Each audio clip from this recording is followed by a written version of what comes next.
नमस्कार साथियों, मैं अवध राम गुरु आज को जिस पवित्र स्थान पर आपको आज लेकर आया हूँ, श्री उदासीन आश्रम श्री भुल्ला बाबा कुटिया, ग्राम गोपालपुर देवा की ये शाखा है। बाबा उत्तम दास उदासीन आश्रम नई बाजार को जिला बलरामपुर की ये शाखा है। मैं आपको इस मंदिर पर लेकर आया हूँ जिसके महंत श्री शिवदर्शन दास जी और निक्कू बाबा जी हैं। आश्रम में आज बहुत सारी भीड़ है, बहुत सारे भक्तजन इकट्ठा हुए हैं। इसी क्रम में हम यहाँ पर उपस्थित हुए हैं। हम देख पा रहे हैं कि बहुत सारे भक्तगण यहाँ पर उपस्थित हुए हैं, आए हैं, कार्यक्रम में सहभागी बन रहे हैं और बड़ा ही आश्रम का वातावरण बाह्य प्रदेश बड़ा ही सुगम्य है। पार्श्व में महंत जो हैं, बहुत सारे साधु संत लोग जो हैं यहाँ पर उपस्थित हुए हैं, ट्रालियों के द्वारा आए हैं। बहुत सारी चीज़ों की व्यवस्था यहाँ पर है, बहुत उपलब्धियाँ यहाँ पर पाई गई हैं और दर्शन के इस क्रम में हम आगे बढ़ेंगे और आपको दिखाएंगे कि किस प्रकार का मंदिर परिदृश्य है, किस प्रकार का वातावरण है। बहुत भारी कोलाहल के इस परिदृश्य में इसी क्रम में आगे जब हम चलेंगे तो देखेंगे कि बहुत सारी सुविधाएं यहाँ पर उपस्थित हुई हैं। माँ काली का पास में एक मूर्ति विग्रह बना हुआ है, साथ में बहुत सारे संतगण यहाँ पर उपस्थित हैं, आ चुके हैं। जैसा कि हम देख पा रहे हैं, विभिन्न प्रकार के वाहनों से यहाँ पर संतगण उपस्थित हुए हैं। बहुत सारे भक्तों की यहाँ पर उपस्थिति दर्ज कराई गई है। हम अपने छायाकार से निवेदन करेंगे कि वो एक बार संतगणों के दर्शन कराएं, उनको दिखाएं कि मानी महंत मंदिर के पीठाधीश्वर महाराज जी का आवागमन हुआ है, वो वहाँ पर आए हैं, आज उपस्थित हुए हैं। जैसा कि आप देख पा रहे हैं, विभिन्न प्रकार के वाहनों के द्वारा विभिन्न प्रकार के संतगण यहाँ पर उपस्थित हुए हैं, आए हैं। विभिन्न ट्रालियों के द्वारा, विभिन्न प्रकार के वाहनों के द्वारा उनके यानी रहन सहन के प्रबंध की व्यवस्था हो रही है और संतगण यहाँ पर उपस्थित हो चुके हैं, जैसा कि हम दर्शन कर सकते हैं। और बड़े भाग्य के द्वारा संतों के दर्शन होते हैं, जैसा कि हम देख पा रहे हैं। मंदिर का बाह्य परिदृश्य जो है बड़ा ही मनमोहक है, बड़ा ही सुरम्य है, बहुत ही सुरम्य वातावरण है। हम अपने छायाकार से निवेदन करेंगे कि वो एक बार कैमरा अपना इधर घुमाएं और यहाँ पर उपस्थित भक्तगणों की भारी भीड़ जो यहाँ पर इकट्ठा हुई है, जमी हुई है, उसको दिखाएं। जैसा कि हम देख पा रहे हैं,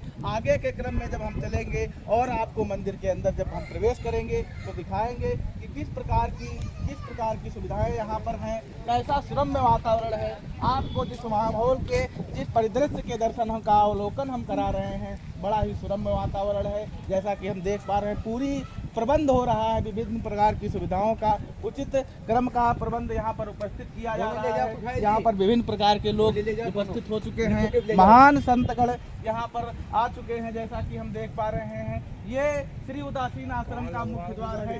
जैसा कि हम देख पा रहे हैं, विभिन्न प्रकार की प्रबंध सुविधाएं, औपचारिकताएं यहाँ पर हो रही हैं, प्रबंध हो रहा है और बहुत महान संतगण यहाँ पर उपस्थित हुए हैं, जिनके आवागमन के क्रम में हम यहाँ पर आ चुके हैं। और इसी क्रम में आगे हम बढ़ेंगे, मंदिर के मुख्य द्वार के अंदर हम अपने शुद्ध आचरण से प्रवेश करते हैं। और जैसा कि हम देख पा रहे हैं, विभिन्न प्रकार की सुविधाओं का प्रबंध यहाँ पर हो चुका है, विभिन्न प्रकार के सभी भक्तगण व्यवस्था में लगे हुए हैं और बहुत भारी मात्रा में मंदिर का अंतः दृश्य भी बड़ा ही सुंदर है, बड़ा ही मनमोहक प्रतीत होता है, जैसा कि हम देख पा रहे हैं। और विभिन्न प्रकार की प्रक्रियाओं के द्वारा यहाँ पर विभिन्न प्रकार का जो प्रबंध किया गया है, बड़ा ही सुंदर है, मनमोहक है। मंदिर का बाह्य परिदृश्य वृक्षों से लदा हुआ है, विभिन्न प्रकार के वृक्ष यहाँ पर लगाए गए हैं, उगाए गए हैं। पार्श्व में यहाँ पर यानी दैनिक जीवन की खाद्यान्न सुविधाओं की आवश्यकता है, पूर्ति हेतु यहाँ पर विभिन्न प्रकार की सब्जियों का उगाया गया है, विभिन्न प्रकार के फूल लगे हुए हैं। भक्तगण हमारे साथ जुड़े हुए हैं और मंदिर के आवागमन में हम अंत में अगले क्रम में मंदिर के पीठाधीश्वर और प्रमुख जो संत यहाँ पर पधारे हैं, उनसे एक सार्थक परिचर्चा करेंगे और उनसे सार्थक संवादों के इसी क्रम में सर्वप्रथम हम मंदिर के दर्शन आप लोगों को कराएंगे, जिस मंदिर पर श्री उदासीन आश्रम पर हम उपस्थित हुए हैं और जहाँ पर देख पा रहे हैं बहुत सारे भक्तगण हमारे साथ जुड़े हुए हैं। और इसी दर्शन के क्रम में जब हम जाएंगे, श्री उदासीन आश्रम के द्वितीय द्वार पर हम प्रवेश कर रहे हैं, जैसा कि उल्लेखित किया गया है। और यहीं पर आगे जब क्रम में में बढ़ेंगे। हम सबसे पहले देख पा रहे हैं जैसे मंदिर का बाह्य परिदृश्य बड़ा ही सुंदर और मनमोहक प्रतीत होता है, बना हुआ है जैसा कि, और पास में देख पा रहे हैं आश्रम पर विभिन्न प्रकार की चित्रकलाओं के द्वारा एक पेंटिंग्स बनाई गई है।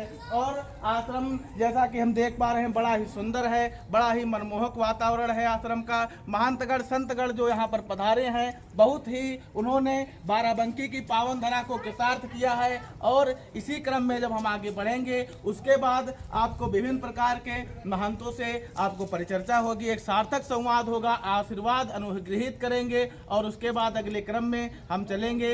और तब तक के लिए हमारे साथ बने रहने के लिए बहुत बहुत आभार।